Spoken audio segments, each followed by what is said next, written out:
time evolves and comes to a place where it renews again. There is first a purification time, then there's renewal time. We are getting very close to this time now.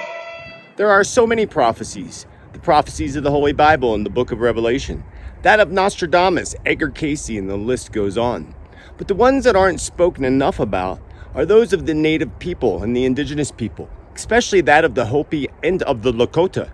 The Hopi and Lakota people have specific predictions, prophecies, that are identical, even though they came from different land, different part of North America. The Hopi people have what's called the Prophecy Rock, that's located at the third Mesa of Hopi land in Arizona. I'm going to take you on a journey of the Hopi people and their prophecies. My name is Joseph Tittel, aka Spiritman J.T, bringer of love, light, truth, predictions, and prophecy. And I welcome you back to my channel, or welcome you to my channel. And I hope that you give me a like down below. Be sure to subscribe down below. Click the bell followed by all so you get all the notifications when I go live or put up new content. So let's get on with the prophecy of the Hopi people. People believe that pole shifts were responsible for the Great Flood, the sinking of Atlantis, and many other unexplained events. According to psychic predictions, Bible prophecy, and Indian beliefs, the earth is about to topple again. And the Hopi means peace, kind, gentle, truthful, humble person. And I represent those people. And I'm Hopi, and I have been initiated in society, Kachina society, and I know what they're talking about. So when the Second World War, I didn't register. I refused to go in the army because we have no business going out. And the United States government has no business forcing us in there without permission. And so I didn't go, and I think almost 7 years I spent in federal prison camp right up here on this mountain, Mount Lemmon. They were building a road up to the top of the mountain. I spent almost 7 years up there trying to be a peaceful Hopi, not to harm, kill, or destroy anything. The Hopi people and natives all over the world talk about the current world that we reside in, the fourth world. The fourth world, they believe, is soon to come to an end before we move into the fifth world, the New Earth nation. Elders know this already all over the world in different traditions and different tribes. They have had 9 prophecies by the Hopi people, and most of them have already been fulfilled. Only a few of those prophecies remain to be fulfilled. The first sign, they were told, was the coming of the white-skinned men, like Pahana they called them, but not living like Pahana men who took the land that was not theirs, and men who struck their enemies with thunder. When they said that our lands will see the coming of spinning wheels filled with voices, which ended up, of course, being white men bringing their families in wagons across the prairies. We were told that we would see America come and go. And in a sense, America is dying from within, because they forgot the instructions on how to live on earth. Third sign was a strange like beast, like a buffalo, but with a great long horn, will overrun the land in large numbers. This, of course, ended up being the coming of the white man's cattle and beef production. The land will be crossed by snakes of iron, which is obviously the railroad system being put into place.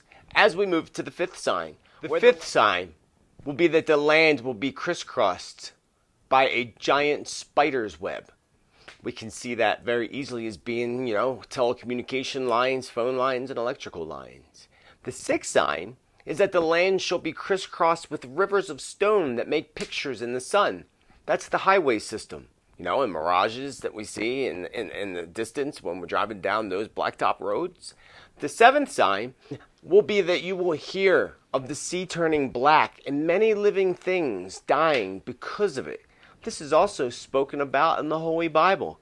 This is absolutely linked to many oil spills, but especially the one that happened on April 20th, 2010. It says that you will see many youth who wear their hair long, like the native people, who come and join the tribal nations to learn their ways and wisdom, which could easily go back to the hippie movement, But if number 7 is the oil spill in the Gulf of Mexico, perhaps number 8 didn't quite come true. But it is true in the late 60s, early 70s, many of the hippie movement folks with long hair ran out to Hopi land and started to study underneath of the natives and the Hopi. Everything is coming to a time where prophecy and man's inability to live on earth in a spiritual way will come to a crossroad of great problems. It's the Hopi belief, it's our belief that if you're not spiritually connected to the earth and understand the spiritual reality of how to live on earth, it's likely you will not make it. Sign will be that you will hear of a dwelling place in the heavens, above the earth, that shall fall with a great crash. It will appear as a blue star. Very soon after this, the ceremonies of my people will cease. This has to do with also the Hopi's prophecy of the blue star and the red star, which is also spoken about in the Lakota. We'll talk more about that in the future videos. But as you can see, the Hopi people are notorious for being able to predict and put out prophecies. As you see from the first 9 that I have given you in the Hopi prophecy, 8 of those 9 have already come into fruition. There's only 1 left. Now I move on to Prophecy Rock, located along the 3 mesas in Hopi land in northern Arizona. Prophecy Rock was likely hundreds or thousands of years old. Carved into the stone, these hieroglyphics, the Hopi people don't even realize who exactly carved them. But they do know the story, which they pass down from generation to generation. So what the Hopi say is that at the end of the last great cycle of change, which happens to be a 5,000-year cycle, which in part is only a fifth of the greater cycle, which is 26,000-year cycle, which is called or referred to as the precession of the equinoxes. So at the end of the last 5,000-year cycle was when those before them came, their ancestors, and created this map, or Prophecy Rock. The map told the Hopi people 2 things. It told them when the cycle would end, and it told them what they could expect to happen. You know, big things like milestones, landmarks, milestones of time, and so forth, that they would go through, and that they would live both in the inner world and when it came to the outer world. This map was to bring them success and what they needed to expect to happen, how to think, how to live both in the inner world as well as the outer world, in order to successfully thrive as we go through that next big change. That next big change, the Hopi people will tell you, is happening right now. As you see in the picture that I have and the outlines that are on this, there are 2 separate paths. The bottom path and the upper path. And the upper path looks a little like squiggly lines.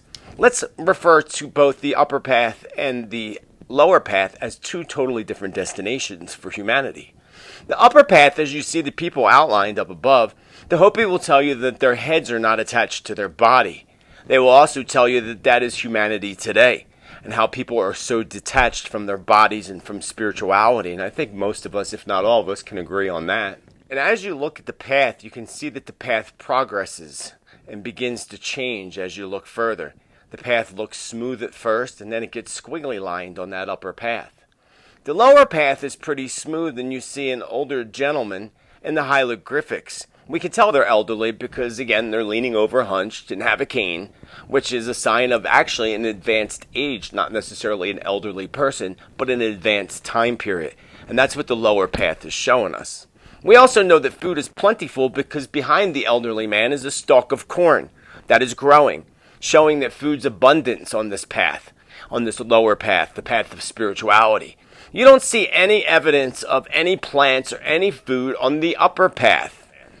There's a break point right there behind him and behind the stalk of corn. This is what the Hopi elders say is the point of no turning back, the point of no return. And they truly believe that that point of no return occurred in 1998 when the Hopi sent their eldest elder of the Hopi nation to the United Nations to bring along with him the map of Prophecy Rock, to warn United Nations as to what is to come and the point of no return if we don't make changes. And since 1998, nothing has changed, showing us that majority of humanity is going to end up and is already on that upper path, the path with the zigzag that drops off at the end to nowhere. Where we want to be on the lower path, the path that goes completely around the rock, with plentiful, bountiful food and spiritual connections to the earth. According to the Great Spirit's life plan, because he had given certain group of people certain instructions to follow, certain instructions to how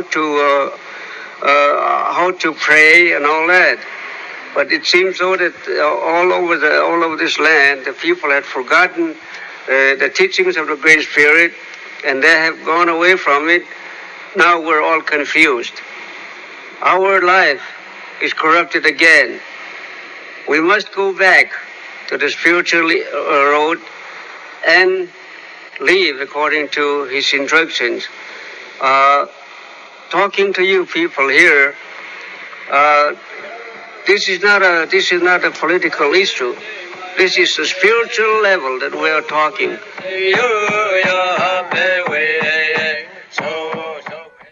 So along that smooth path, you'll see behind the cornstalk and right before the line that they called the point of no return, that point in 1998 when the Hopi elder went to United Nations to warn them and show them the map and help to try to save humanity. The two bumps on that smooth path. First, you see the two before the line, or rocks that look like they were placed in the road. They are times the Hopi call the times of the great shift or the shaking of Mother Earth. The first one they have now declared to be World War I.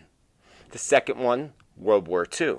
Further down, where you can barely see on Prophecy Rock, there is actually literally a swastika right below that second rock, which would be very significant, of course, to World War II, Germany, and Hitler. The third one, and that third bump, falls after 1998, after that line. That is the third bump. That third bump, that third shaking of the earth and third big major shift could be World War III. The Hopi don't know. They're not sure what that third one is before we get up that straggly road. But that's coming, and that's the point they say that we're at right now. The Hopi also were told by their ancestors that when they awake in the morning and see the water, they will know the time has come. That would make sense that if you go to the Three Mesa area of northern Arizona, if you were to see water from their mesas, that would have to be California, which would validate all the predictions I've made and others over the years that California is going to get washed away, just like the East Coast, and the waters will flood, and the planet will flood, but not like it did in the last world with the flood of Noah as we were taught. It'll be different this time. As I explained to you from the beginning, there is so much to prophecy, and the Hopi prophecy and Lakota prophecies are just not even complete. There's so much more that I can share with you, which I will in a future video, about the blue Kachina and red Kachina in the Hopi land, or the red star and blue star to the Lakota, Planet X, Planet Wormwood, in the book of Revelation. There's so much more to this. And it's coming, folks. We are in those times of change. Not only that, the climate change and global shift that we're being told about is all a lie. The Earth and the poles are already shifting. And the reason for it is what they're not telling you the truth about. So stay tuned for future videos. Send your love to all people, because all of us are the same. There are not many races of people. There is one race, and that is the human race. And we must come together as the human race. And as the Hopi say, those who are not spiritually connected to Mother Earth are not going to survive and make it to the New Earth nation. And to be a part of the New Earth that's yet to come is an amazing blessing that you would definitely want to choose to be a part of. But you have to make the proper changes in your life. You have to connect spiritually. You have to go back to the ancient ways, in the way of our ancestors, in the ways of the indigenous people. I will leave you with that for now, my friends. Until the next time, my beautiful friends. Remember to please subscribe down below. If you want to get all your notifications, click the bell. All check your cellular devices. Give me a like down below. I greatly would appreciate that. Along with those who click the thanks button to send their token of appreciation through. Joining the community, subscribing, or whatever you do to support me in being able to present this work to you, I am forever grateful. And you know, as I always finish and tell you, remember to celebrate life, celebrate you, celebrate the amazing you that you are, can be, and will be in the future. More importantly, celebrate the blessings and miracles, the flow of abundance, joy, and happiness each and every moment of every day. The more you do, the more blessings and miracles that will flow into your life. The more you bitch and complain, the more the universe will give you to bitch and complain about. The more you fear of the future, the more it's going to block you from opening up to an abundant, amazing future. Until the next time, my beautiful friend, Spiritman J.T. signing off. I hope you have a beautiful day. Namaste.